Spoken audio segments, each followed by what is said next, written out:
Hello, welcome. I'm delighted today to have an opportunity to have a conversation, hopefully a radical conversation, with Aline Noizet from Digital Health Connector. And hello, Aline, and delighted to be able to have this informal conversation. Hi, Charles. It's really my pleasure to be here with you today. Thanks for the invitation. Thank you. So, really, you live in the world of startups. You are startups in many respects. Now, clearly, the marketplace that exists today for startups is fundamentally different to what we've been used to over the last so many years. COVID has changed an awful lot. So what is the state of the market at the moment? And also, by the way, it's not only COVID, it's the economy associated with COVID. And appetite has changed as well in terms of investment. Exactly. When we talk about startups, COVID has been kind of a blessing for the digital health startups. We were talking about the golden age of digital health. So digital health is not new, but COVID really helped you with adoption, because so many companies, so many hospitals, so many healthcare professionals were a bit reticent to use digital health solutions. And with COVID, they didn't have a choice. And as I often say, I think when you're scared of something, you don't want to use it. But in that case, COVID kind of forced them to use solutions, and that adoption stayed over. So it was a really great solution. It opened many doors for startups. Even though I would say that it's not perfect today. We still have adoption issues. It's not the golden age. Yes, it helped, but it's not ideal today. Startups are still struggling to raise money. So we know there's also economical situation at the moment. So it's better. It has improved. There's more openness to adopt solution, more openness to try solution, to collaborate with solution, but we still have some steps to come to an ideal situation. Okay, I'm going to pull you up on that golden age thing, because I accept that it is the golden age in terms of the great catharsis, which has really changed the attitude towards digital health. Yes, that is indeed the case. I accept that. But in many respects, it's anything but the golden age, because as you've described, appetite is really very, very different to what it was. So I don't think it's quite golden yet. I think we could see a little bit of gold in the distance, but we're not quite there yet. I think it was some breath of air for startups in the space. You know, they've been struggling for so many years, really trying to reach the market without having closed doors in front of them. So yeah, maybe that's why we're talking of golden age, because of that. Because the environment has changed, as you said. Exactly. Okay. Yeah, more Let's focus for a second on the investors angle for a minute. And really the role of the investors. And in your experience, your considerable experience, what is the factor that most frequently goes wrong in that relationship? Which obviously has to be close, but needs to be a little bit different. They are, at the end of the day, something like a non-executive. They have to actually hold the company to account to a degree. Well, I guess you have to align visions, you know, between entrepreneurs and investors. Investors, especially when we talk about venture capitalists, they have some LPs behind them, people money in them, and they want some return on that investment. So their vision, their objectives is different than a startup. And sometimes the startup has to adjust, to adapt to what the investor wants. And maybe that's when the friction is coming sometime. And I think also oftentimes when I see talking to other startups, that match is not always the right one. So you have kind of two types of investors, like, as I said, like smart investor, like smart money. So an investor that will not only give you money, but also help you with strategy, with contacts, etc. And then you've got like the non-smart money, non-smart investors that will just put money and that's it. And I'm really pro smart money, because I think it can really make a difference. If you have an investor that knows about the space, that have the right contact, that can really push you forward. And for what I've seen, those are oftentimes the best partnerships. It's interesting, isn't it, Aline? Because I have seen cases where we've had smart investors which actually accelerated the demise of startups as against accelerated the development of startups.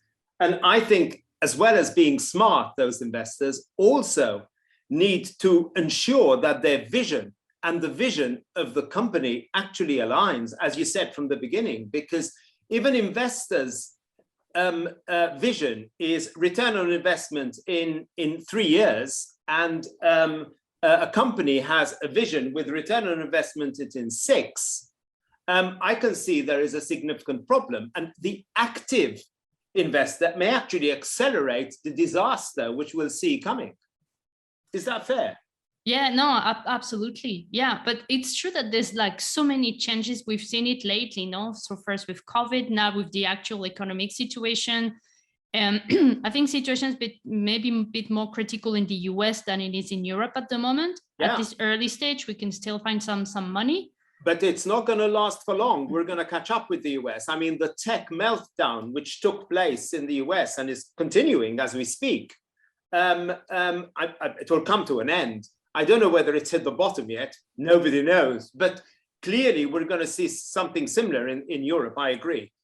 But I'm not too sure about that, because so what happened post-COVID, many investors either created funds dedicated to digital health or decided to invest more in digital health.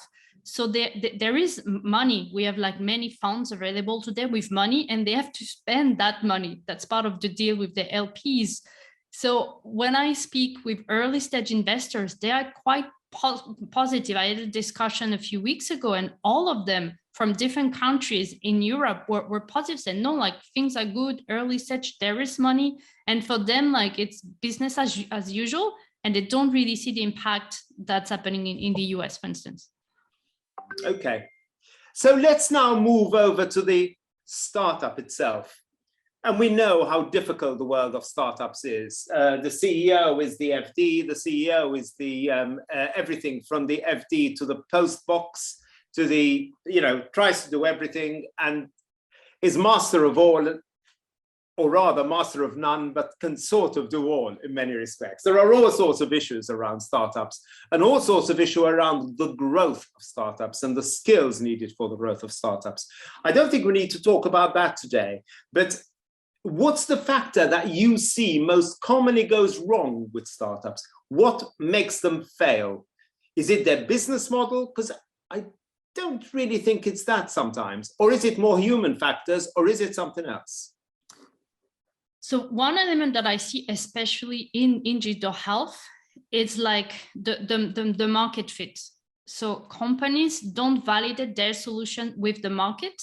So being like healthcare professionals or patients, and then the product arrive on the market and there's no market. People try the solution and it doesn't work because it's not what they were looking for. So that's really one big thing that often happens. And what we see also is people maybe not having the right people in the team. And that's also something that you acquire, that you learn to find the right profile. You have to hire like people smarter than you, that can do the job best. And maybe sometimes it's difficult for startups. Yeah, that's really quite interesting, the market fit, because we all have memories, I'm sure, of wonderful ideas, but a wonderful idea that lacks a business model. And I think we've all seen examples of companies which have actually been set up with some fantastic ideas, but there's nobody who wants them. And that to me is one of the saddest things I ever see, because you end up with people who pour their hearts, their brains, their lives into something, and nothing happens at the end of the day. So I think that's true. But there's another thing which I think I just want to delve a little bit deeper in my discussion with you. And it's really around when an organization is growing. When I was involved both in startups and also in my own business of general practice, which basically was a self-contained business, growth was never linear. Growth went boop, then you stopped and you boop, then that's the way it goes. Now, you need to grow the organization, of course, at the same pace, but you very rarely can do it this way. You often have to overcompensate instead of undercompensate. And the overcompensation is a very painful time. It can break the business.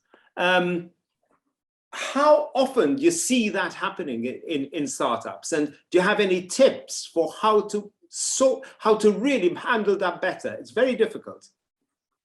So I think here you have to understand well your priorities, set up your priorities and align that with the people that are going to join the company, the profile to join the company. Maybe something that happened recently with the team being more hybrid and remote.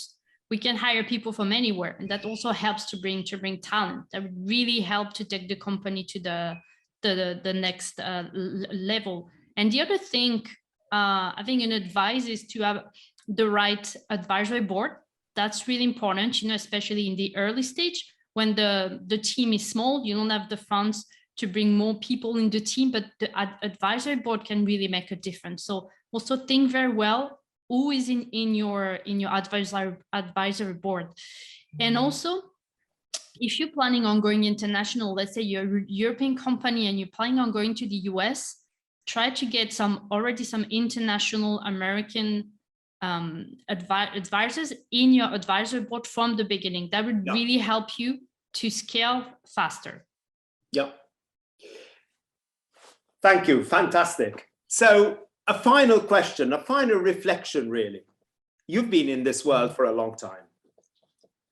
And in many respects, what's the one thing you wish you had known that would help? What's something, the one thing which really makes the difference, in your opinion, to success or failure? So I think we put the investors, especially the venture capital, on the piedestal, no? Like they are the people we need to work with. Yeah.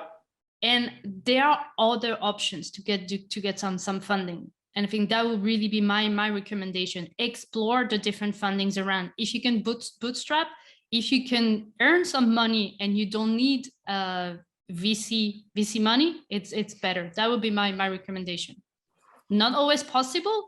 Wonderful. But when possible, wonderful. Yes. Or try to have a hybrid solution, Exactly. or do whatever. Absolutely wonderful. Exactly. Yeah.